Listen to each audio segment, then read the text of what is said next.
Good evening सभी को। चलिए,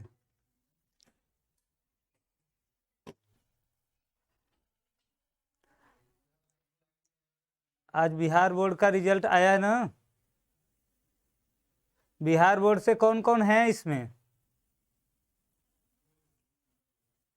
हाँ, तो बिहार बोर्ड से कौन कौन थे?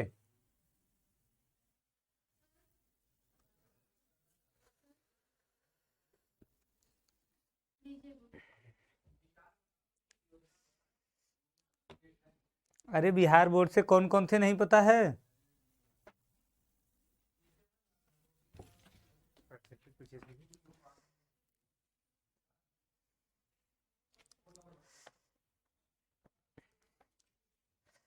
किसी का नंबर आप लोग को पता है कितना कितना आया बिहार बोर्ड में? कुछ बताएंगे?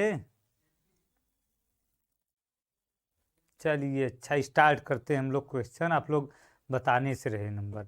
देखिए आज क्या करना है हमको। देखिए आज हम लोगों को प्रिज्म का क्या करना है, प्रश्न करना है। ठीक है, प्रिज्म पर ऑब्जेक्टिव प्रश्न करने हैं, सीयूटी के प्रिज्म से संबंधित प्रश्न करने हैं। ठीक है ना?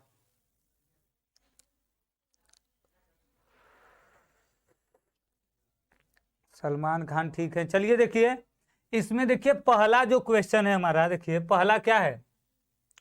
जब प्रिज्म पर श्वेत प्रकाश आपतित करते हैं तो वर्ण क्रम प्राप्त होता है। निर्गत किरणों में सबसे कम विचलन किसका होता है? मतलब सबसे कम विक्षेपण किसका होता है जब प्रिज्म द्वारा हम क्या करते हैं, प्रिज्म द्वारा हम जब प्रकाश का अपवर्तन करते हैं तो सबसे नीचे कौन सा देखिए, सबसे ये भी सबसे ऊपर था, रेड सबसे ऊपर, भी सबसे नीचे। सबसे कम विचलन किसका होता है इसमें से बताइए?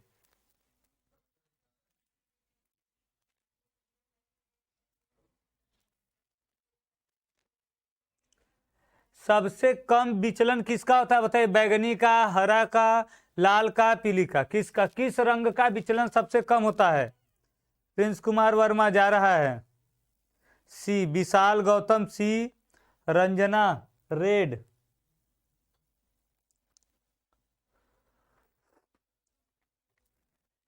सी, अंकित पाल सी, शिवानी तिवारी सी। देखिए आप लोग का लाल रंग क्या है, सही है। सबसे ऊपर देख रहे हैं लाल है, सबसे नीचे बैगनी है, तो बैगनी का विचलन सबसे अधिक होता है, लाल का सबसे कम होता है। विशाल कृष्णा, अंकुर मलिक, सही है सी। दूसरा क्वेश्चन देखिए, एक कांच के प्रिज्म के फलक AB पर श्वेत प्रकाश आपतित होता है। चित्र में हरे घटक का मार्ग दर्शाया गया है। चित्र में देखिए आपतित होता है तो ये हरा वाला जो है घटक इधर जाएगा। ये जो घटक रहेगा ये क्या रहेगा हमारा, हरा वाला रहेगा। कौन सा, ग्रीन कलर। देखिए ये जो घटक रहेगा ये हमारा ग्रीन कलर वाला रहेगा। ठीक है, हरा वाला ये। अब कह रहा है कि तब फलक AC से निकलने वाला प्रकाश होगा। फलक AC से बाहर निकलने वाला प्रकाश कौन सा रहेगा इसमें से? देखिए AC से बाहर निकलने वाला प्रकाश पीला, नारंगी तथा लाल, या बैगनी, जामुनी तथा नीला, सभी रंग हरे को छोड़कर, हरे को छोड़कर सभी रंग, कौन सा रहेगा? देखिए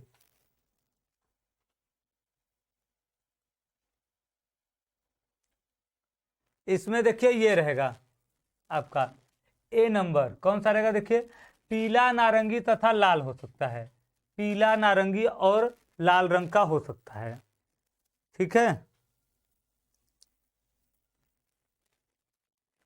विक्षेपण क्षमता निर्भर करती है। ये देखिए ये आपका इंपॉर्टेंट है क्वेश्चन। विक्षेपण क्षमता निर्भर करती है, किस पर निर्भर करती है जल्दी बताइए? तीसरा क्वेश्चन, विक्षेपण क्षमता निर्भर करती है, किस बात पर निर्भर करती है? इसका बताइए, तीसरे का।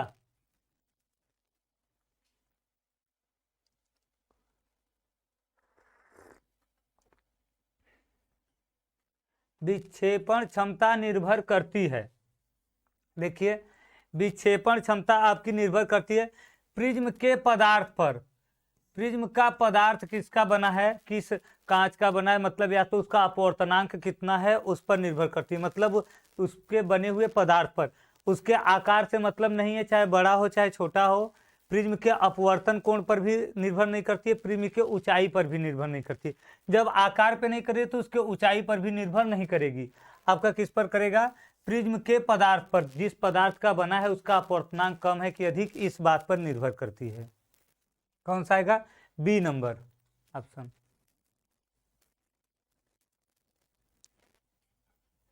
एक समबाहु प्रिज्म में यदि आपतन कोण 45 अंश हो तब न्यूनतम विचलन कोण होगा।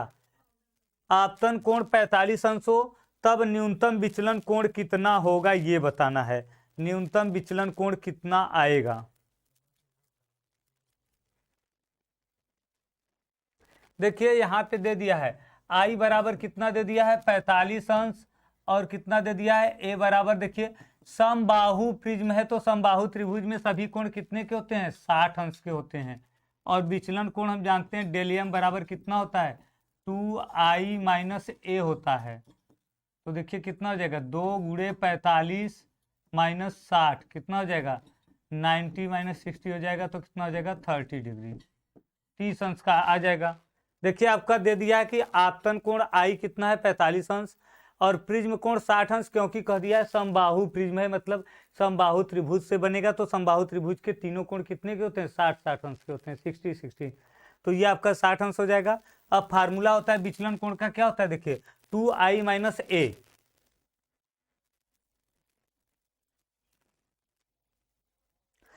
प्रिज्म केवल कांच का बना होता है, लेकिन कांच भी कई प्रकार का होता है, उसके अपवर्तनांक अलग अलग होते हैं। हाँ सही था। ये देखिए एक वर्णीय किरण पुंज के लिए एक प्रिज्म का अपवर्तनांक, ये देखिए यन का मान दे दिया है, तथा इसका अपवर्तक कोण, मतलब ये किसका दे दिया? आई का मान दे दिया है। इस किरण पुंज में अल्पतम विचलन कोण के लिए आपतन कोण ज्ञात कीजिए। अल्पतम विचलन कोण के लिए आपतन कोण ज्ञात कीजिए।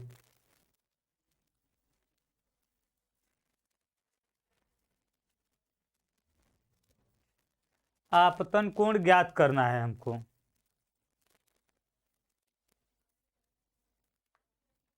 तो देखिए यन बराबर हम सीधे सीधे जानते हैं, यन बराबर क्या होता है? Sine A plus del m upon 2 upon sine A by 2। अब देखिए ये पूरा क्या होता है? हमारा आई होता है, और ये पूरा क्या होता है? आर। साइन आई बटे साइन आर हम जानते हैं, तो ये पूरा आई के बराबर है, ये आर के। हमें इसी आई का मान निकालना है, इसको मत रखिए। तो देखिए एन बराबर कितना आ जाएगा? ये साइन आई, और यहाँ पे ए का मान रख दीजिए 60 अंश, तो कितना हो जाएगा? साइन 60 बटा 2। तो देखिए साइन आई बराबर कितना आ जाएगा? यन का मान कितना है? यन का मान दे दिया रूट में 2 इंटू साइन 60, मतलब साइन कितना हो जाएगा? 30 बटे 2 है। तो अब देखिए √2 इंटू इसका मान कितना होगा? 30 का 1/2 साइन आई बराबर, देखिए √2/2 आया, इसमें मल्टीप्लाई कर दीजिए √2 का, कितना हो जाएगा? 2/2 √2। देखिए रूट का रूट में मल्टीप्लाई करेंगे तो रूट कैंसिल हो जाएगा, 2 से 2 कैंसिल। साइन आई बराबर कितना हो जाएगा? 1/√2। साइन में 1/√2 किसका मान होता है? साइन में 45 अंश। तो आई बराबर कितना हो गया? 45 अंश का हो गया। कितने पे आ जाएगा? देखिए 45 अंश, B number. Suraj Yadav B, कोमल बी, मनोज कुमार बी।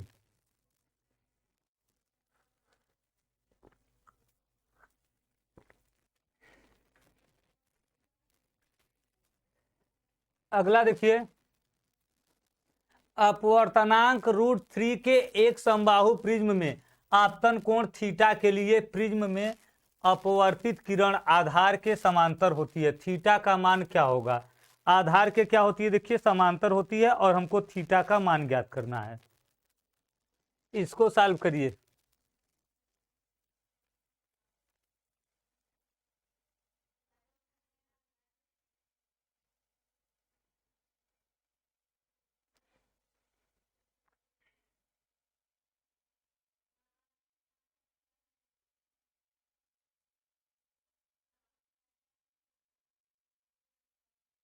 देखिए इसको कैसे सॉल्व करेंगे, देखिए पहले तो हम n बराबर फार्मूला रखेंगे sign A plus del M अपान कितना रखेंगे 2 अपान साइन ए बाई 2। तो देखिए n का मान कितना है, n का मान दे दिया है √3 दे दिया है, ठीक है। और उसके बाद देखिए क्या दे दिया है, प्रिज्म के आपतन कोण कितने हैं, देखिए थीटा। तो यहाँ पर कितना आ जाएगा, पहले मान रख दीजिए, दे दिया है कौन सा, देखिए समबाहु प्रिज्म है तो साइन कितना हो जाएगा 60 प्लस डेल एम बटे 2 अपान कितना हो जाएगा साइन, देखिए साइन कितना आ जाएगा 60/2। तो √3 बराबर साइन 60 प्लस डेल एम बटा 2 अपान यहाँ पे आ जाएगा 1/2। देखिए साइन 60/2 कितना आ जाएगा 1/2, इसका मल्टीप्लाई यहाँ करेंगे तो कितना आ जाएगा √3/2 बराबर साइन 60 प्लस डेल एम बटा 2। अब देखिए साइन में ये कितने का मान होता है √3/2, √3/2 साइन में 60 का मान होता है। तो ये देखिए कितना आ जाएगा 60 = 60 प्लस डेल एम अपान 2 का मल्टीप्लाई करेंगे तो 120 = 60 प्लस डेल एम बराबर कितना आ जाएगा 120 माइनस 60 कितना आ जाएगा 60 डिग्री, ठीक है, कितना आ जाएगा 60। अब देखिए इसके बाद देखिए डेल एम बराबर फार्मूला क्या होता है 2i माइनस ए, हमको इसी i का मान निकालना है, इसी i का मान। देखिए ये दे दिया कि कोण कितना है, आपतन कोण थीटा है, तो आपतन कोण i को कहते हैं, मतलब इसी i का मान निकालना है, थीटा लिखे i। तो देखिए 2i बराबर कितना आ जाएगा डेल एम प्लस ए, और i बराबर कितना हो जाएगा डेल एम प्लस ए बटा 2। डेल एम का मान 60 है प्लस 60/2 कितना आ जाएगा फिर 60 डिग्री आ जाएगा, कितना आ जाएगा 60 डिग्री। तो 60 डिग्री किस में है, देखिए ऑप्शन में सी नंबर, 60 डिग्री क्या है सी नंबर है।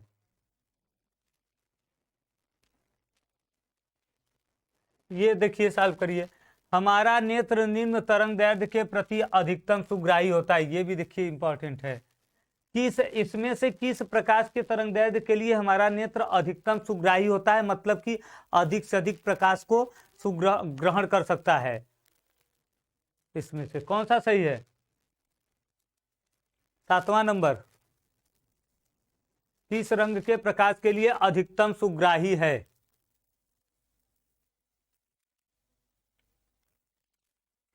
ये देखिए ये है 5500 एंगस्ट्रॉम। इतने तरंग दैर्ध्य पर प्रकाश अधिक से अधिक सुग्राही होगा, कितना होगा अधिक से अधिक सुग्राही, ठीक है। ये क्वेश्चन आज सुबह में कराए थे यूट्यूब पर, ये क्वेश्चन देखिए स्रोत की किस अवस्था में बैंड स्पेक्ट्रम प्राप्त होता है अथवा बैंड वर्णक्रम किसका लक्षण है। देखिए स्रोत की किस अवस्था में बैंड स्पेक्ट्रम प्राप्त होता है, या तो कह सकते कि यह किसका लक्षण है, परमाणु अवस्था का, आणविक अवस्था का, प्लाज्मा का, या फिर उपरोक्त सभी का। उपरोक्त कोई नहीं, इसमें कौन सा सही होगा परमाणु या अणु या प्लाज्मा या फिर उपरोक्त कोई नहीं।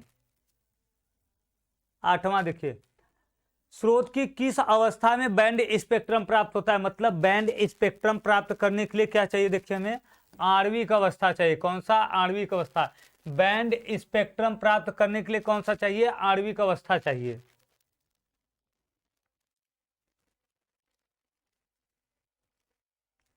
हाँ चली है। देखिए इस क्वेश्चन को ऐसे भी पूछ सकता है, इसी क्वेश्चन को बैंड स्पेक्ट्रम प्राप्त होता है।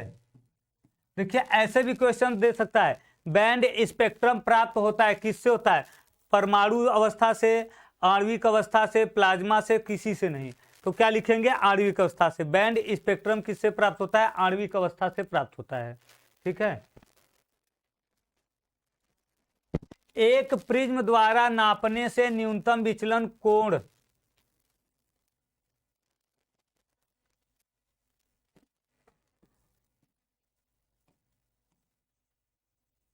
न्यूनतम विचलन कोण देखिए कितना है। एक प्रिज्म द्वारा नापने से न्यूनतम विचलन कोण 30 अंश है और प्रिज्म का कोण 60 अंश है। प्रिज्म के पदार्थ का अपवर्तनांक देखिए, ये हमारा दे दिया है डेलियम का मान और ये दे दिया है ए का मान। पूछ रहा है हमसे यन बराबर कितना होता है, साइन ए प्लस डेलियम बटे 2 अपान कितना हो जाएगा, साइन ए बटे 2। तो देखिए यन बराबर साइन कितना हम रखेंगे, देखिए 60 प्लस 30 90 बटा 2 कितना हो जाएगा, 45 बटे 60 बटा 2 करेंगे, साइन कितना हो जाएगा 30। यही करेंगे ना। देखिए यहाँ पर हम देखिए समझ लेते हैं, 60 प्लस 30 बटा 2 करेंगे और नीचे क्या करेंगे 60 बटा 2।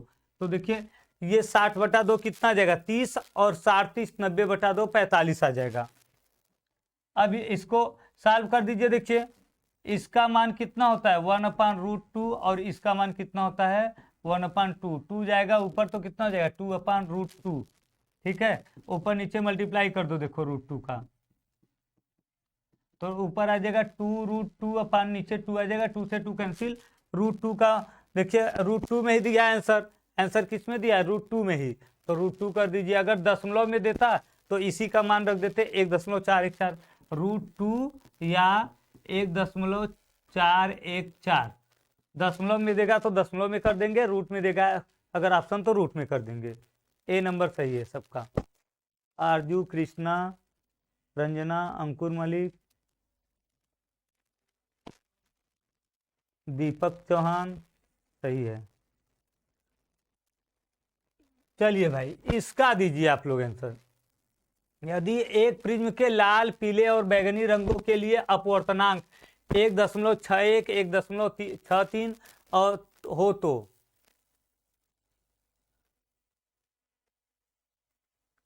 प्रिज्म के विक्षेपण की क्षमता होगी 61 1.63 तथा देखिए यहीं पर देखिए कर दीजिए तथा 1.65 हो तो देख, ठीक है। इसके नीचे देखिए ये रहेगा तथा 1.65 हो तो विक्षेपण क्षमता ज्ञात कीजिए।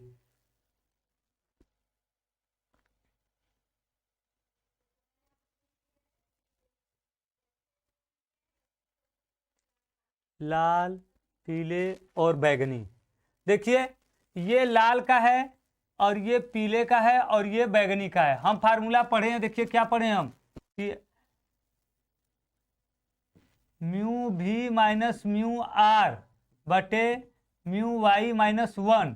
तो हम देखिए मान रखेंगे म्यू भी का मान 1.65 माइनस 1 आर का मान कितना है 61 बटे 1 कितना आ जाएगा, देखिए 63 माइनस 1 यही आएगा। देखिए फार्मूला यही रहता है, सूत्र यही रहता है, कल ये सूत्र बताया गया था आप लोगों को। तो इससे कौन सा आंसर सही है, देखिए सी नंबर। गुणा भाग नहीं करना है, बस उसका मान ही रख के बस आंसर मिला देना है। इसमें माइनस प्लस कुछ किया नहीं है, वैसे ही छोड़ दिया बस मान रख के।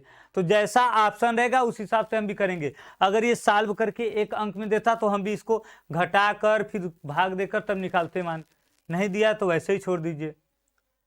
शिवानी तिवारी 9th का ए। ये देखिए किसी प्रिज्म का कोण 30 अंश तथा अपवर्तनांक √2 है। इसके पदार्थ इसके एक पृष्ठ पर प्रकाश की किरण किस आपतित को किस कोण पर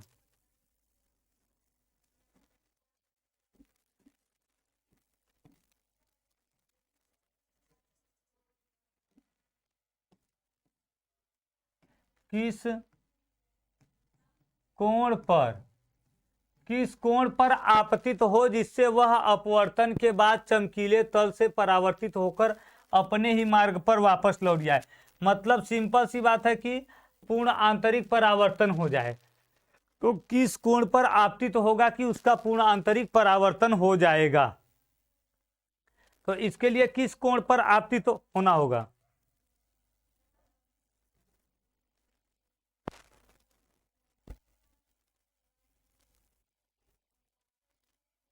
देखिए हम जानते हैं ए बराबर कितना होता है। ये देखिए क्या है हमारा प्रिज्म कोण, ये देखिए रहता है हमारा r प्लस आर डैश, ठीक है। अब देखिए ये कह रहा है कि उसी मार्ग पर वापस चला जाए तो आर डैश का मान 0 है, तो ए बराबर आर बराबर कितना आ जाएगा 30 अंश, ठीक है। अब देखिए एन बराबर कितना होता है साइन आई बटे साइन कितना होता है आर, तो ये है √2, साइन आई का मान मत रखिए और साइन आर का मान रख दीजिए साइन 30, ठीक है।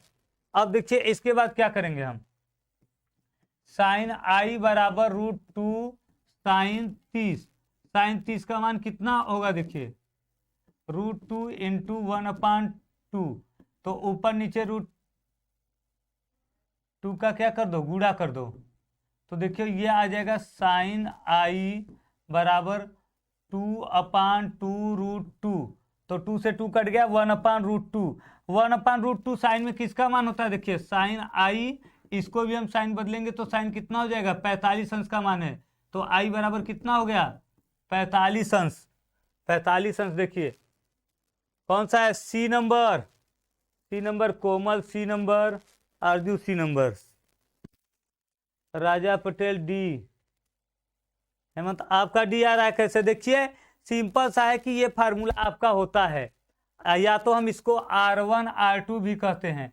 तो R2 का मान देखिए कह रहा है उसी मार्ग पे वापस चला जाना, तो R2 का मान 0 रखेंगे तो ये R1 आए या तो R है, ये किसके बराबर 30 के। अब R का मान देखिए पता चल गया, R का मान 30 है, हमें I का मान पूछ रहा है, तो साइन आई बटा साइन आर बराबर क्या होता है अपवर्तनांक n।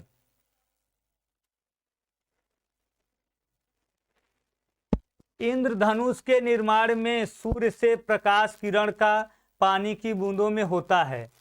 देखिए इंद्रधनुष के निर्माण में सूर्य के प्रकाश का पानी की बूंदों में क्या होता है, केवल विक्षेपण होता है, केवल पूर्ण आंतरिक परावर्तन होता है, विक्षेपण व पूर्ण आंतरिक परावर्तन और उपरोक्त में से कोई नहीं। इसमें से क्या होता है, इसमें से कौन सा ऑप्शन सही है,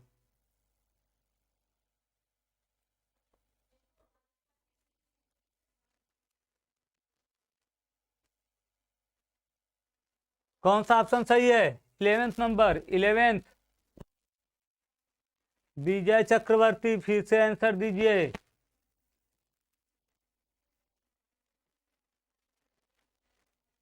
बी कोमल सी, सलमान खान ए, आरजू बी, दीपक सी, राजा पटेल सी, हेमंत सी, दीपक चौहान सी, सलमान ए। देखिए ये आपका सी होगा। आप पढ़े हैं जब जल की बूंदों से 2 बार विक्षेपण मतलब अपवर्तन और 1 बार पूर्ण आंतरिक परावर्तन होता है तब क्या होता है प्राथमिक इंद्रधनुष, और जब 2 बार अपवर्तन 2 बार क्या होगा पूर्ण आंतरिक परावर्तन तब क्या होगा द्वितीयक इंद्रधनुष। मतलब इसमें अपवर्तन या विक्षेपण भी होता है और पूर्ण आंतरिक परावर्तन भी होता है, दोनों होना चाहिए इंद्रधनुष बनने के लिए। कल बताए थे आप लोग को प्राथमिक इंद्रधनुष और द्वितीयक। प्राथमिक में 2 बार विक्षेपण या इसको अपवर्तन कर सकते हैं, 2 बार विक्षेपण 1 बार अपवर्तन, प्राथमिक मतलब दोनों होना चाहिए। और द्वितीयक में 2 बार विक्षेपण 2 बार अपवर्तन, मतलब दोनों चाहे प्राथमिक बने चाहे द्वितीयक इंद्रधनुष दोनों का होना आवश्यक है, दोनों का होना आवश्यक है। मतलब क्या होगा सही ऑप्शन आपका सी रहेगा, राइट आंसर सी होगा। लैम्डा तरंगदैर्ध्य का प्रकाश न्यूनतम विचलन की स्थिति में रखी समबाहु प्रिज्म पर पड़ता है। न्यूनतम विचलन कोण प्रिज्म के कोण के बराबर है। प्रिज्म के पदार्थ का लैम्डा तरंगदैर्ध्य के प्रकाश के लिए अपवर्तनांक ज्ञात करो। अपवर्तनांक ज्ञात करना है कितना होगा,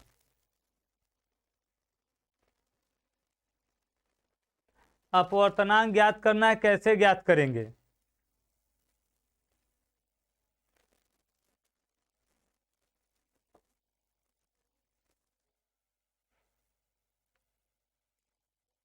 देखिए लैम्डा तरंगदैर्ध्य पे पूछा है, बस हमको ध्यान ये देना। देखिए कह रहा है कि उस समबाहु त्रिभुज है, देखिए पहले समबाहु प्रिज्म का है तो ए बराबर कितना हो जाएगा 60, और देखिए न्यूनतम विचलन प्रिज्म कोण के बराबर है, डेल एम बराबर क्या है प्रिज्म कोण के बराबर है 60। अब हम एन बराबर फार्मूला क्या रखेंगे साइन 60 + 60/2 अपान क्या हो जाएगा साइन 60/2, तो ये आ जाएगा 30 और ये 60 60 120/2 कितना हो जाएगा देखिए साइन 60/sin 30। अब देखिए साइन 60 का मान कितना आ जाएगा, साइन 60 का मान कितना होता है बताइए, साइन 60 का मान होता है √3/2 अपान 1/2 का कितना, 1/2, 2 से 2 कैंसिल, ये कितना हो गया √3। इसका सही ऑप्शन क्या आ जाएगा √3, ए नंबर। सही ऑप्शन क्या होगा ए नंबर। सानू यादव आ रहा है कमेंट, क्या हुआ?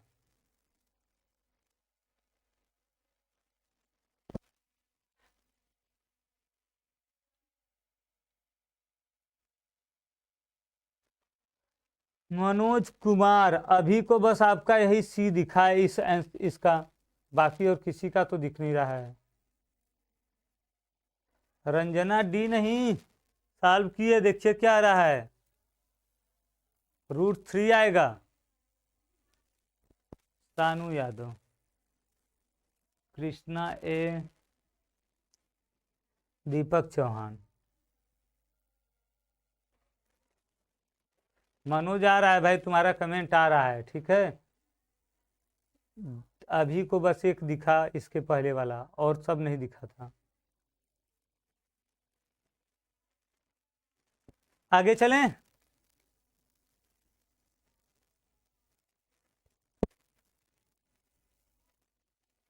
चलिए आगे चलते हैं। क्वेश्चन सब सिंपल है, इसी प्रकार से आने वाले हैं क्वेश्चन, ज्यादा इधर उधर नहीं है, इसी टाइप के क्वेश्चन सब आएंगे। देखिए जो क्वेश्चन बताए जा रहे हैं सब ये इसी टाइप के आएंगे, केवल मान चेंज कर सकता है, जैसे 60 की जगह 30 अंश दे सकता है, 45 दे सकता है, केवल मान चेंज कर सकता है। प्रिंस कुमार वर्मा, तुम्हारा भी कमेंट आ रहा है, ठीक है। तो देखिए केवल मान चेंज कर सकते हैं एग्जाम में, बाकी सब तो वही रह गया, यही सब क्वेश्चन।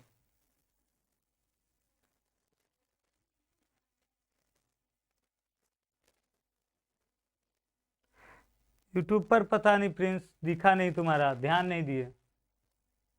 देखिए एक समबाहु प्रिज्म के पदार्थ का अपवर्तनांक यदि √3 है तो इसका न्यूनतम विचलन ज्ञात कीजिए। न्यूनतम विचलन देखिए ज्ञात करना है, n बराबर दे दिया है √3, a बराबर दे दिया है 60, क्यों 60 दे दिया है, समबाहु कर दिया। तो देखिए n बराबर कितना होता है, sine a plus del m बटे 2 अपान कितना आ जाएगा, साइन a बटे 2। तो ये देखिए n का मान है √3, और इधर कितना आ जाएगा, साइन 60 प्लस डेल m बटे 2 अपान साइन 60 बटे 2। देखिए ये आ जाएगा √3 बराबर साइन 60 प्लस डेल m बटे 2 अपान कितना आ जाएगा, 1/2 का इधर गुणा कर दो, 1√3/2 बराबर साइन कितना हो जाएगा 60 प्लस डेल m बटे 2। तो देखिए साइन में ये किसका मान है, 60 का, 60 बराबर 60 प्लस डेल m बटे 2, 60 का इधर मल्टीप्लाई करो, 120 बराबर 60 प्लस डेल m बराबर कितना आ जाएगा, 120 माइनस 60 कितना हो जाएगा, 60 अंश, 60 डिग्री। तो 60 देखिए क्या है, सी है। ये देखिए क्वेश्चन आपका 2 बार आ चुका है, इस टाइप का, इस टाइप का क्वेश्चन अभी 2 बार आ चुका, 2 प्रकार से पूछ चुका है इसको, ठीक है। यही क्वेश्चन सेम, बस पूछने का तरीका अलग कर दिया। कृष्णा देख लिए, कृष्णा सी तुम्हारा आ रहा है, दीपक चौहान सी, प्रिंस कुमार, प्रिंस कुमार सी आ रहा है आपका, ए कैसे आ गया? मनोज तुम्हारा 2-3 दिखा है भाई, सब नहीं दिख रहा है, सब लगातार कमेंट कर रहे हैं, क्या कमेंट नहीं दिख पा रहा है मनोज? सलमान खान, दीपक, अंकुर मलिक सी, सलमान खान सर सी सही है सर जी, अच्छा।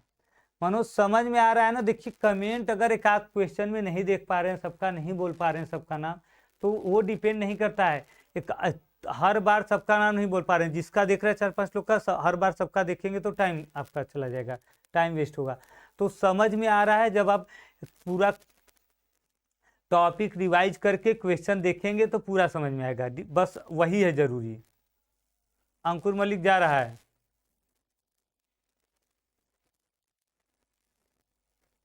हाँ सबका दिख रहा है भाई। विजय चक्रवर्ती आपका नाम तो बोले हैं, प्रिंस कुमार सर अपवर्तनांक √2 रखे हैं। √2 नहीं, √3 रखे हैं भाई। देखिए यहाँ √ कितना है, अच्छा आप √2 रखे हैं तब सही है, √2 रखेंगे तब सही रहेगा। तो √2 मत रखिए ना, √2 मत रखिए। प्रिंस कुमार सही है, तब √2 रखे हैं तब तो सही है। जब यहाँ √2 रखेंगे तब 30 आएगा।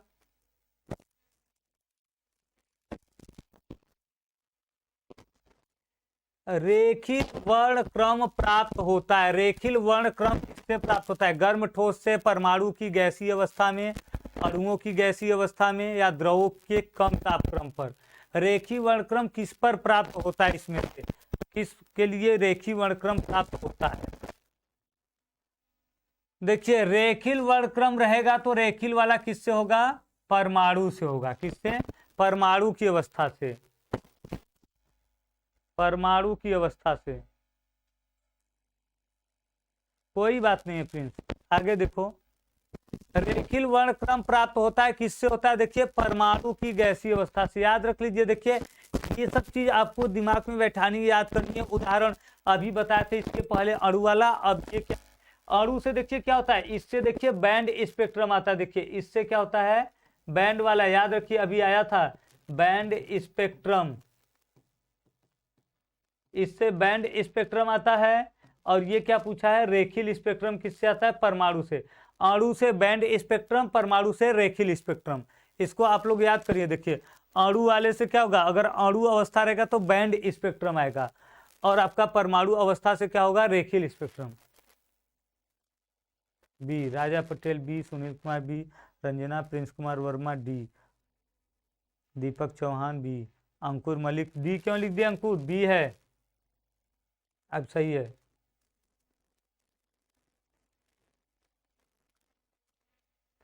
सूर्य के स्पेक्ट्रम की प्रकृति है, सूर्य के स्पेक्ट्रम की प्रकृति अवशोषण रेखा के साथ सतत स्पेक्ट्रम, रेखीय स्पेक्ट्रम, हीलियम परमाणु का स्पेक्ट्रम, या बैंड स्पेक्ट्रम। इसमें से कौन सा है? सूर्य के स्पेक्ट्रम की प्रकृति किस प्रकार की, सूर्य से जो किरण निकलती है उसमें किस प्रकार की स्पेक्ट्रम होती है, ये बताना है।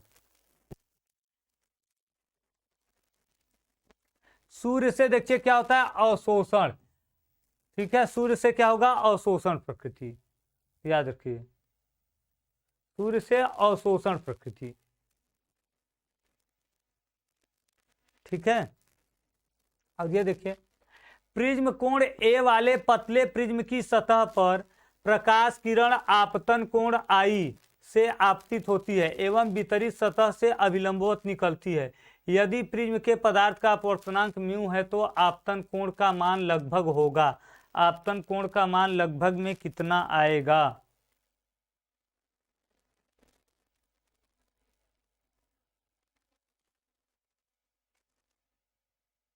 कितना आएगा बताइए?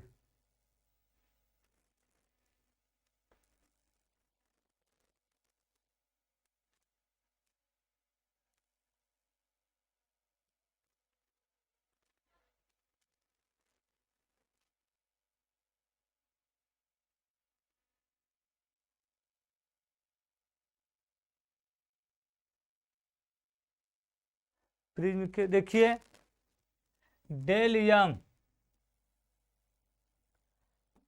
पहले देखिए सूत्र कौन सा पहले हम लगाएंगे। देखिए पहले हम कौन सा फार्मूला यूज करेंगे? देखिए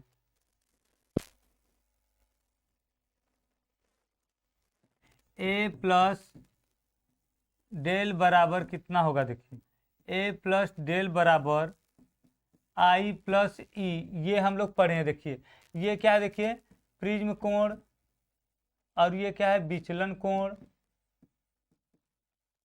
और ये क्या है? देखिए निर्गत कोण, और ये क्या है? आपतन कोण। ठीक है, ये फार्मूला पढ़े हैं। तो देखिए क्या कह रहा है कि आई से आपतित होती है और वितरित सतह के अभिलंबवत होती है। जो वितरित सतह है देखिए जब बाहर निकलती है तो इसके अभिलंबवत निकलती, तो इसके साथ क्या होगा? इसी पर रेखा निकल जाएगी तो कोण कितना होगा? 0 अंश। मतलब निर्गत कोण ई का मान 0 आएगा तो कितना हो जाएगा? देखिए आई बराबर ए प्लस डेल यम आ जाएगा, ठीक है, डेल आ जाएगा, ये आ जाएगा आई बराबर ए प्लस डेल। अब देखिए इसके बाद क्या होगा, डेल बराबर देखिए कितना होता है, डेल बराबर म्यू माइनस वन इंटू कितना हो जाता है ए का मान रख दीजिए यहाँ पे, या तो क्या पूछा है उसका आपतन कोण ना, तो आपतन कोण की देखिए की जगह हम क्या कर देंगे ए की जगह,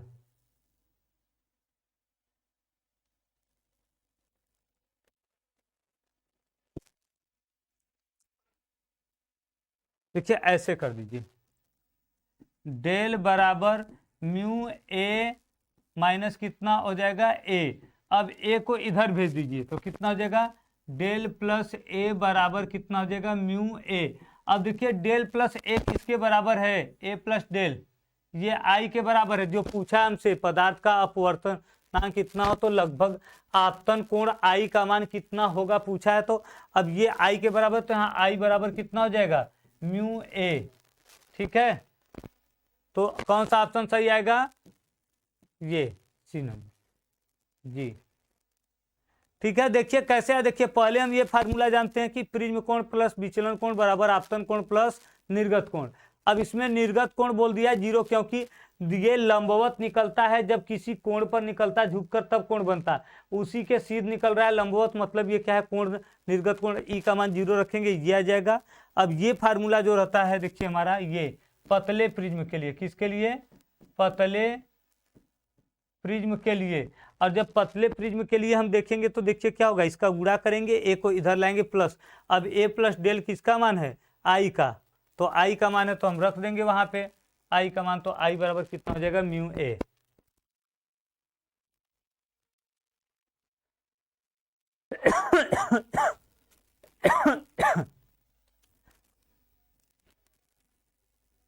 फ्राउनहोफर वर्ण क्रम है, फ्राउनहोफर वर्ण क्रम क्या है, फ्राउनहोफर वर्ण क्रम बताइए। देखिए ये आपका रेखीय अवशोषण होता है, ये भी याद कर लीजिए, फ्राउनहोफर वर्ण क्रम क्या होता है, रेखीय अवशोषण वर्ण क्रम, ये भी आप याद कर लीजिए।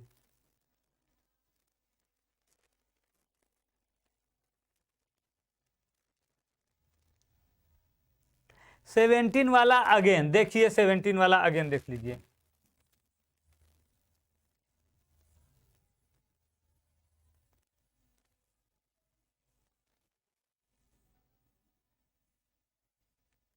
देखिए 17 वाला ए प्लस कितना है डेल बराबर हम जानते हैं आई प्लस ई जानते हैं हम, तो देखिए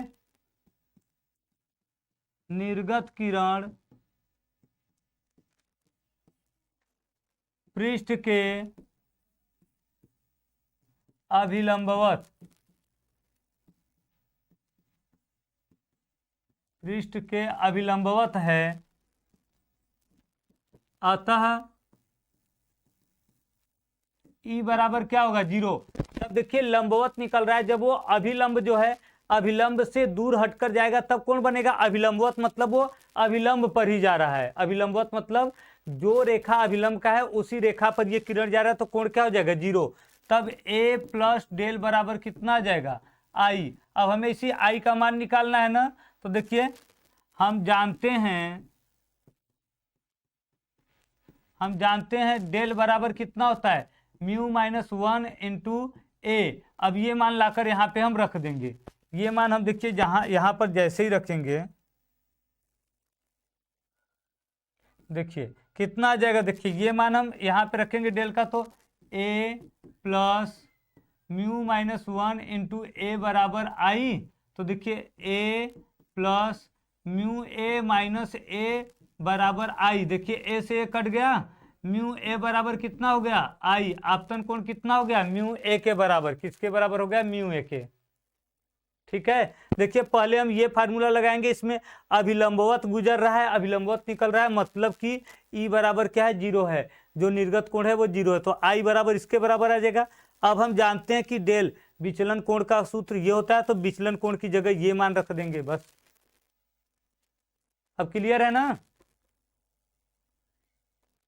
अब क्लियर है, चलिए आगे चलते हैं, क्लियर है तो आसमान का रंग नीला होता है क्यों? आसमान का रंग नीला दिखाई देता है, इसका कारण क्या है? प्रकीर्णन के कारण, पूर्ण आंतरिक परावर्तन के कारण, पूर्ण उत्सर्जन के कारण, या उपरोक्त में से कोई नहीं। आसमान का रंग नीला दिखाई देता है, क्यों नीला दिखाई देता है? आसमान का रंग नीला दिखाई देता है किस कारण से? आज मिल जाएगा, कल का केवल छूटा है, तो कल का और ये दोनों आज मिल जाएगा। देखिए ये किसके कारण होता है? प्रकीर्णन के कारण। प्रकाश के प्रकीर्णन के कारण आसमान का रंग नीला दिखाई देता है, क्योंकि नीले और बैगनी रंग की तरंगदैर्घ्य सबसे अधिक है और वो आसमान में ही प्रकीर्णित होकर धूल के कण सबसे प्रकीर्णन होकर इधर उधर क्या करते हैं? माध्यम कणों से उसी में फैल जाते हैं ऊपर ही। और लाल रंग का और पीले का तरंगदैर्घ्य अधिक है इन सब का ना, तो ये क्या करते हैं? ये हमारे पास आ जाते हैं, क्योंकि इनका प्रकीर्णन कम होता है, इसलिए आसमान का रंग क्या होता है? नीला दिखाई देता है। प्रिंस कुमार वर्मा, दीपक, सलमान खान, कृष्णा, शिवानी तिवारी, राहुल यादव, कृष्णा, दीपक चौहान, आरजू ए। चलिए सही है। देखिए यदि प्रिज्म कोण का मान 60 अंश एवं न्यूनतम विचलन कोण का मान 40 अंश हो तो अपवर्तन कोण का मान बताइए। तो अपवर्तन कोण का मान बताइए।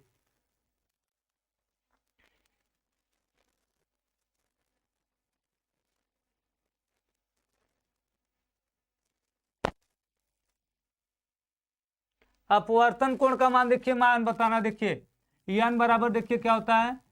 साइन आई बटे साइन आर। और प्रिज्म के लिए हम यही क्या करते हैं? Sign A plus del M बटे 2 अपान क्या करते हैं हम? साइन ए बटे 2। देखिए अपवर्तन कोण आर का मान ये हो गया और आई का मान ये क्या पूछा हमसे? अपवर्तन कोण मतलब आर का मान पूछा है। आर बराबर कितना होगा? ए बटा 2। तो ए का मान कितना दिया है? 60 के बटा 2 कितना हो जाएगा? 30 अंश। कौन सा होगा? ए ऑप्शन सही हो जाएगा, 30 अंश। ऑप्शन नंबर क्या हो जाएगा? ए, 30 अंश। शिवानी ए, नेत्रिका ए। ठीक है, देखिए कुछ करना नहीं है, क्योंकि इसमें केवल कोण का मान दिया है, विचलन कोण अपवर्तनांक कुछ दिया नहीं, तो इसको कैसे फार्मूला बनाएंगे? अपवर्तनांक का ये भी फार्मूला होता है, अपवर्तनांक का ये भी फार्मूला होता है। मतलब आई की जगह ये है, आपतन कोण की जगह अपवर्तन कोण की जगह ये है, तो अपवर्तन कोण वाला मान रख देंगे हम। ठीक है, ये देखिए यदि क्राउन कांच के बने दो प्रिज्मों के अपवर्तक कोण क्रमशः 10 डिग्री एवं 20 डिग्री है तो इनके विचलन क्षमताओं का अनुपात होगा। इनके विचलन क्षमता का अनुपात कितना आएगा ये बताना है।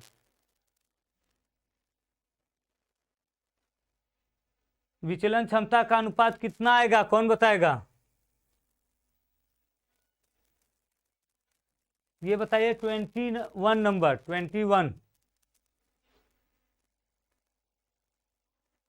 हाँ तो तुलना करिए।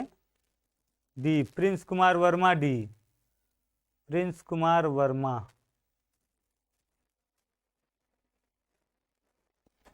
और बाकी कहाँ गए? सानू यादव, दीपक चौहान, आरजू सी, दीपक चौहान डी, राजा पटेल बी, दीपक चौहान डी, अंकुर मलिक ए, सलमान खान बी, दीपक चौहान डी। आपका हो गया दीपक चौहान, आपका देख लीजिए। सलमान खान बी। चलिए देखिए कितना आएगा। देखिए जो क्षमता होता है, क्षमता का अनुपात W1/W2 जो रहता है, देखिए क्षेत्रफल के क्या होता है? अनुपात के बराबर होता है। ठीक है, और देखिए इसमें क्या है? क्षेत्रफल कोण पर निर्भर करता है, निर्भर करता है ना। देखिए कोण का मान जितना ज्यादा रहेगा, कोण का मान उसका क्षेत्रफल उतना ही अधिक रहेगा। कोण का मान छोटा रहेगा तो क्षेत्रफल क्या होगा? छोटा होगा, और छोटा कर देंगे तो और छोटा हो जाएगा। मतलब कोण का मान जितना अधिक रहेगा, क्षेत्रफल उतना अधिक रहेगा। तो ये क्षेत्रफल की जगह हम क्या रख सकते हैं? कोण भी रख सकते हैं। तो देखिए पहला विचलन कोण कितना है? 10 अंश अपवर्तक कोण और दूसरा कितना है 20 अंश। कैंसिल कर देंगे कितना हो जाएगा 1/2 या 1/2। कौन सा ऑप्शन सही हो जाएगा D number. D number option क्या हो गया सही हो गया 1/2। ठीक है तो ये देखिए आपके थे ये जो कि प्रिज्म से संबंधित इंपॉर्टेंट क्वेश्चन थे। ठीक है प्रिज्म से संबंधित इंपॉर्टेंट क्वेश्चन आपके ये थे। अब हम लोगों को देखिए कल क्या पढ़ना है। कल के लिए देखिए टॉपिक है मानव नेत्र। मानव नेत्र पढ़ करके आना है। ठीक है क्या पढ़ के आना है मानव नेत्र। कल क्या पढ़ के आना है मानव नेत्र। कल सबको पढ़ के आना है। क्लियर है ना। आज के क्वेश्चन में किसी को कंफ्यूजन किसी को डाउट है आज के क्वेश्चन में बताइए जल्दी। कहाँ गए भाई सब। आज के क्वेश्चन में किसी को डाउट है।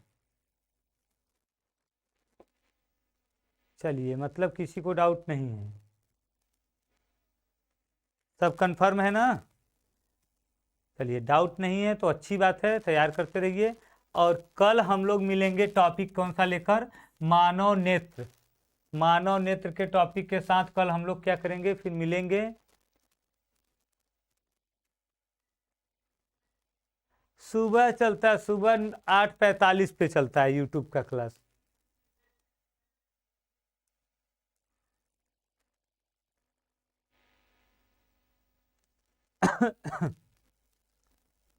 हाँ उसे भी पढ़ लीजिए। चलिए चलिए अच्छा है अच्छी बात है जब सब समझ में आ गया तो अच्छी बात है। कल आप लोग मानव नेत्र देखिए रोज की तरह जैसे बताते हैं अगर आप लोग पहले से ही एक बार बस उस टॉपिक को देख कर आएंगे तो कोई कंफ्यूजन नहीं होगा ना क्वेश्चन समझने में ना टॉपिक। जैसे आज एकदम सिंपल सा सब आप लोग आंसर दे रहे थे एक बार बस देखे रहेंगे फिर हम टॉपिक यहाँ पूरा दोहरा देंगे उसका फार्मूला और डिफिनीशन ये सब।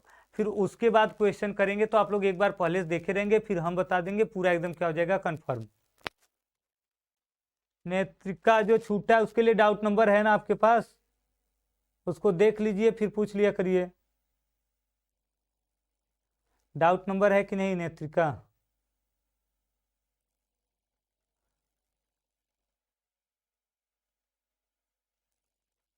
इसी में आ जाएगा दीपक चौहान मानव नेत्र पढ़ाएंगे इसी में मानव नेत्र और दृष्टि दोष दोनों आएगा ना भाई।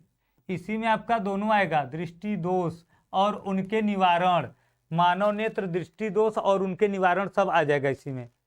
हाँ अभी कर सकते हो 1 मिनट बाद कर सकते हो जस्ट 1 मिनट बाद कॉल।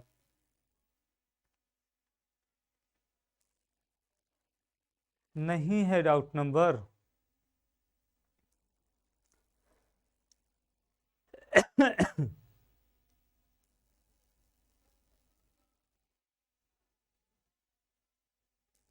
एक मिनट रुको मिलेगा प्रिंस। तुरंत करोगे तब हम बताएं आप लोग को क्लास खत्म होने के तुरंत 2-3 मिनट बाद कॉल करिए। आप लोग ज़्यादा बात करेंगे लेट कर देंगे तो फिर टीचर नहीं रहते ना।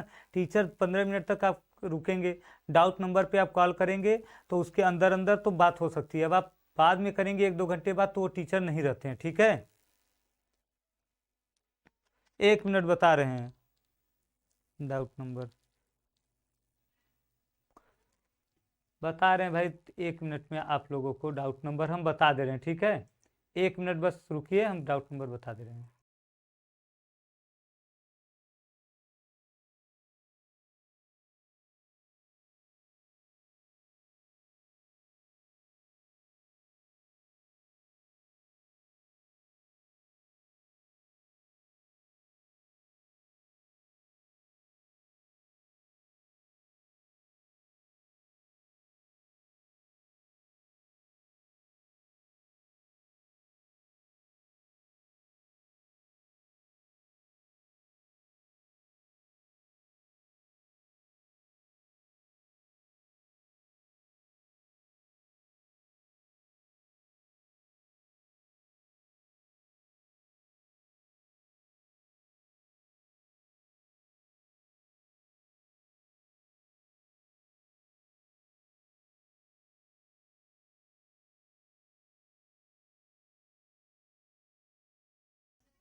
ठीक है, देखिए ये आपका राउट नंबर है, जिसको जिसको नहीं पता है वो नोट कर लेगा, 85 43 00 49 49। आप लोग डाउट नंबर क्लास खत्म होने के, ओवर होने के 2-3 मिनट बाद करेंगे तो बात हो सकती है। जो भी डाउट हो जिसको वही कॉल करेगा, सब लोग नहीं करेंगे, ठीक है। नहीं अर्जुन सर नहीं है बेटा, दीपक अर्जुन सर के लिए जब उनका क्लास खत्म होता है उसी समय बात कर लिया करिए, ठीक है। अर्जुन सर से उसी टाइम बात कर लिया करिए।